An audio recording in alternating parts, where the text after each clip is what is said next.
ভালোবাসা কাকে বলে, ভালোবাসা সম্পর্কে আপনাদের সম্মুখে গজল তুলে ধরি একটা।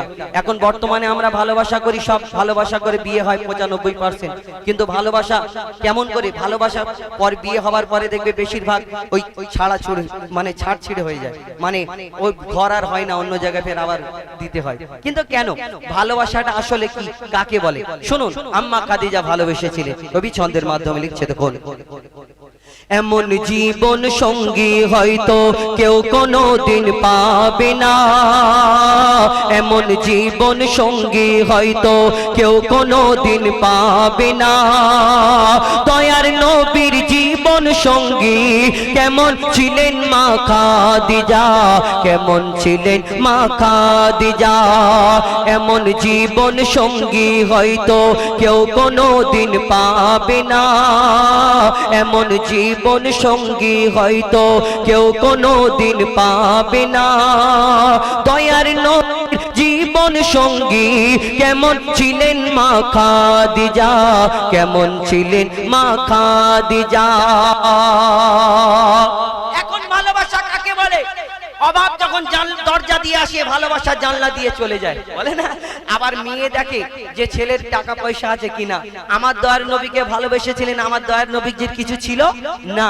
আম্মা খাদিজা ওই রানীর মতো ধন সম্পদ ছিল, কেমন ভালোবাসা করেছিলেন শুনুন, লিখছে দেখুন।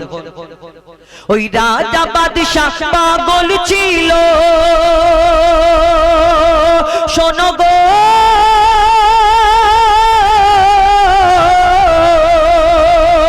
ওই রাজা বাদশা পাগল ছিল আম্মা খাদিজার তরে।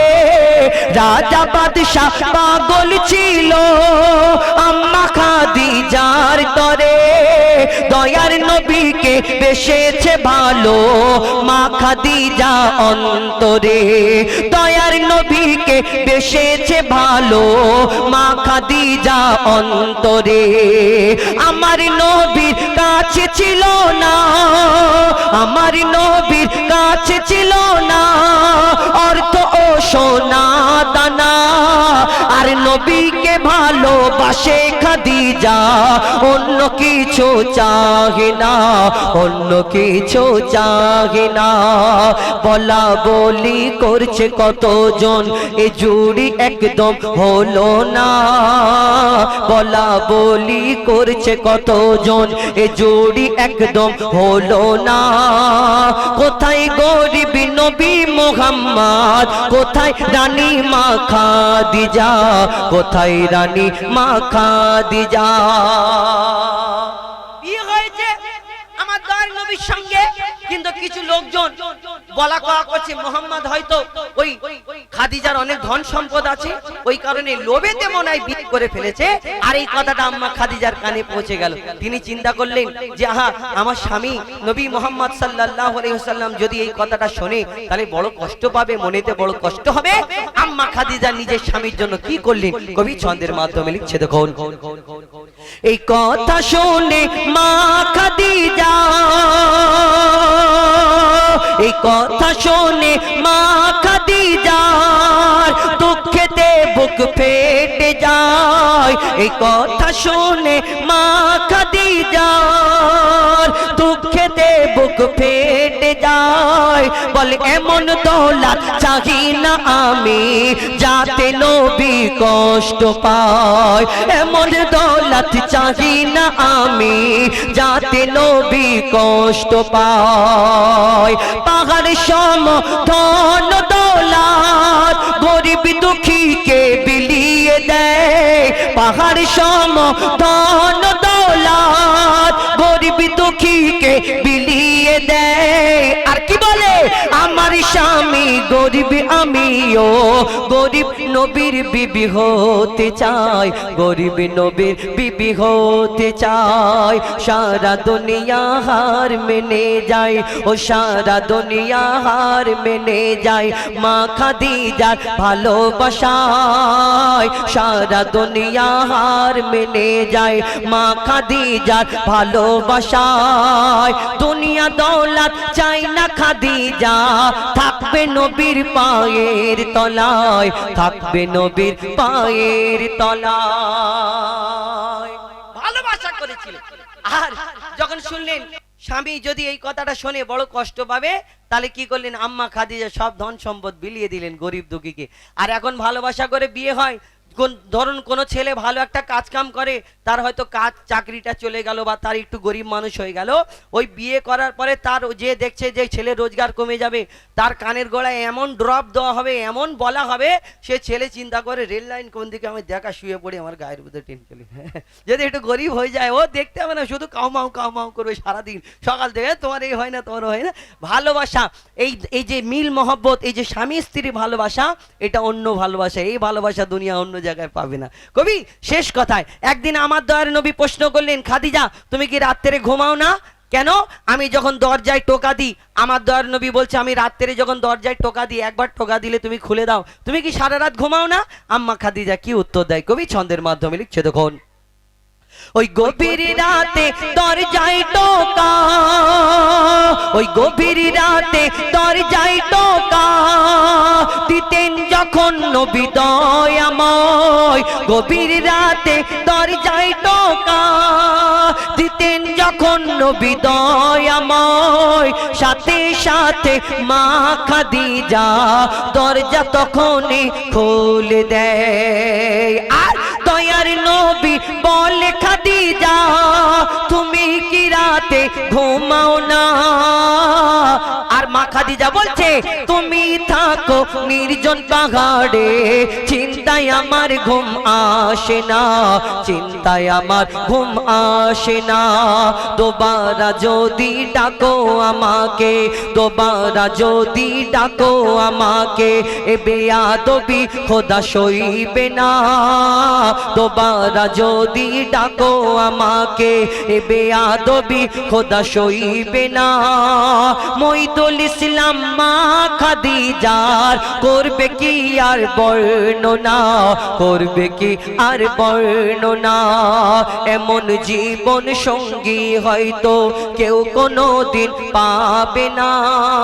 দয়ার নবীর জীবন সঙ্গী কেমন ছিলেন মা খাদিজা, কেমন ছিলেন মা খাদিজা, কেমন ছিলেন মা খাদিজা। ঘটনামূলক গজল, একদম নিত্য নতুন গজল। আচ্ছা, তোমাদের এইখানে কোনো এরম গাছ নেই যে খেজুর গাছ আছে, খেজুর হয় কিন্তু খেজুরের মধ্যে দানা হয় না, এরম গাছ হয় না? হবে কোথা থেকে? আমাদের পশ্চিমবাংলার খেজুরগুলো পাতি খেজুর বলে, পাতি বলে না কেন?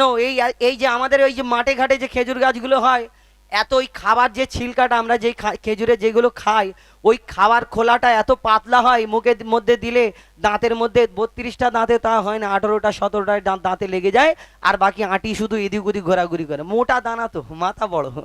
তো আমাদের পশ্চিমবাংলার খেজুর বাদ দিন, ভারতবর্ষের বুকে আপনি পাবেন না, একটা জায়গায় পাবেন, ওই সেই হলো আরব দেশে। হাজি সাহেবরা এখন হজে গিয়েছে, এই হজ থেকে যখন ফিরবে আমাদের জন্য দুটো জিনিস আনে, জমজমের পানি আর খেজুর। কিন্তু সব খেজুরের মধ্যে যদি দানা হয় তাহলে একটা খেজুর হয়, দেখবে অনেক রকম খেজুর আনে, লম্বা খেজুর, কাঁচা খেজুর, পাকা খেজুর, কালো খেজুর, শুকনো খেজুর, হলুদ খেজুর, এর মধ্যে একটা খেজুর হয় বিনা দানার খেজুর। আচ্ছা বলুন, সবের মধ্যে যদি দানা হয়, বিনা দানার খেজুরটা কি করে হলো? কবে থেকে হলো?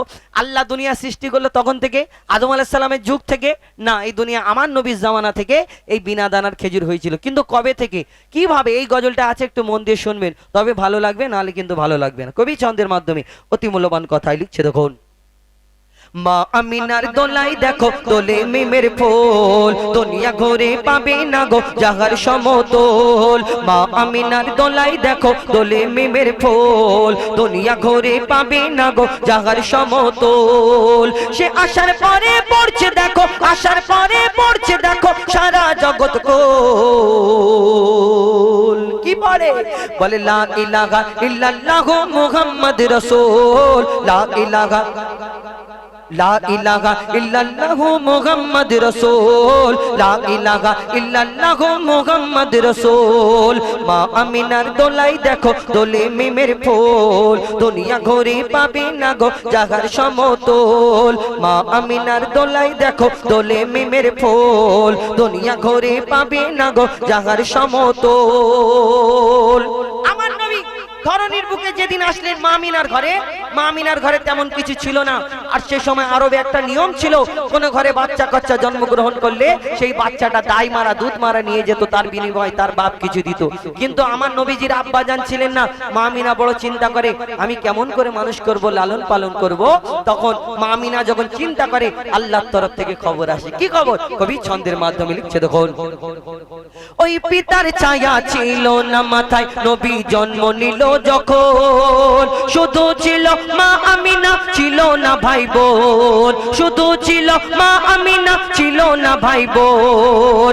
নবী জন্মকালে এতিম বলে মা আমিনা ভাবে, নবী জন্মকালে এতিম বলে মা আমিনা ভাবে, আমি করব কেমন লালন পালন খোদা গো কি হবে, আমি করব কেমন লালন পালন খোদা গো কি হবে।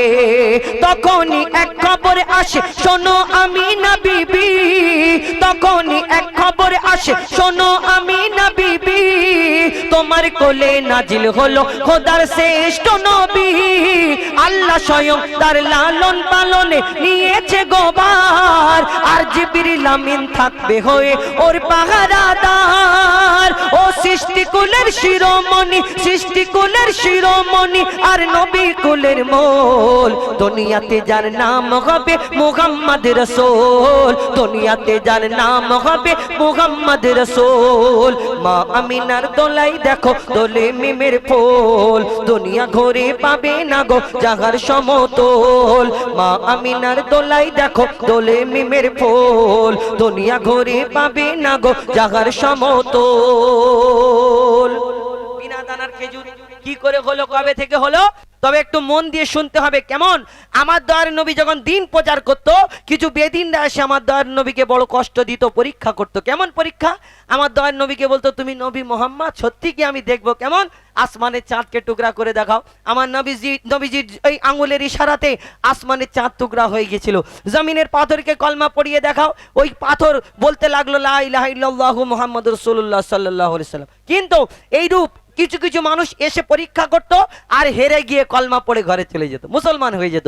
সেই রূপ একজন একটা চিন্তা করলো যে আমি এমন একটা পরীক্ষা করব জীবনে আমার নবী মোহাম্মদ পারবে না। কেমন না, রাস্তা থেকে একটা খেজুরের দানা, খেজুরের আঁটি কুড়িয়ে ভালো করে তাকে পুড়িয়ে পুড়িয়ে কালো করেছে। কেন? একটা দানা পোড়ালে গাছ হয় না, তো সেই দানাটাকে পুড়িয়ে পুড়িয়ে কালো করে পকেটে করে নিয়ে আর কিছু লোকজনকে নিয়ে বলছে চলো আজকে মোহাম্মদকে বেইজ্জত করব। কেমন না, চলো না কি করি আমি, তোমরা আমাকে আমার সঙ্গে চলো, আমি কি করি দেখবে। আমার দয়ার নবীর সামনে এসে বলছে মোহাম্মদ তুমি সত্যিকারের যদি নবী হও তাহলে আমি দানাটা দিচ্ছি, তুমি পুঁতে দেবে, আর এই দানা থেকে একটা গাছ বের করে দেখাতে হবে, একটা গাছ দেখলে আমি কলমা পড়ে নেব, মুসলমান হয়ে যাব। তখন আমার দয়ার নবী কিছুক্ষণ পরে মিচকে হেসে সেই দানাটা হাতে নিয়ে বলছে ইহুদি তুমি বলছো একটা গাছ দেখতে চাও, আমি বলছি আমার আল্লাহর হুকুমে আল্লাহর ইচ্ছাতে তোমার সামনে আমি দানাটা পুঁতে দিচ্ছি, তুমি একটা গাছ দেখতে চাও, আমি বলছি একদিনে তো একটা গাছ হবে, এই গাছেতে ফলও হবে, এই কালকে তোমাকে এই গাছের ফল খাওয়াবো ইনশাআল্লাহ। আমার দয়ার নবী যখন এই কথা বলে সেই ইহুদির মুখটা শুকিয়ে যায়, সে চিন্তা করে বলে কি গো, কিন্তু ইহুদির সাথীরা বলছে শোনো আসমানের চাঁদকে টুকরা করে জমিনের পাথরকে কলমা পড়িয়ে দেখায়, হয়তো কোনো জাদু জানে তুমি পারবে না। তখন সেই ইহুদি কি করে আর সেই বিনা দানার খেজুর কি করে হয়, কবি ছন্দের মাধ্যমে লিখছে দেখুন, এক খেজুর দানা নিয়ে এক ইহুদি নবীর কাছে কয়, এক খেজুর দানা নিয়ে এক ইহুদি নবীর কাছে কয়, বলে তোমায় নবী মেনে নেব এই দানাতে যদি একদিন গাছ হয়, তোমায় নবী মেনে নেব এই দানাতে যদি একদিন গাছ হয়। সেই দানা নিয়ে নবী আমার মাটিতে পুঁতে হাসে, বলে এই দানারই ফল খাবে গোকাল ইহুদি তুমি এসে, এই দানারই ফল খাবে গোকাল ইহুদি তুমি এসে। ভাবে ইহুদি সত্যি যদি এই দানাতে গাছ হয়ে যায়, সেই ভয়েতে গভীর রাতে ইহুদি দানা চুরি করে তুলে নেয়, সেই ভয়েতে গভীর রাতে ইহুদি দানা চুরি করে তুলে নেয়। ইহুদির বড় ভয় লাগছে, যদি গাছ হয় কি হবে, গভীর রাত্রে গিয়ে দানাটা চুরি করে পকেটে তুলে নিয়েছে, তারপর কি হয় লিখছে তখন, সেই ভয়েতে গভীর রাতে ইহুদি দানা চুরি করে তুলে নেয়। পরের দিনে সেই ইহুদি নবীর সাথে গাছ দেখতে যায়, পরের দিনে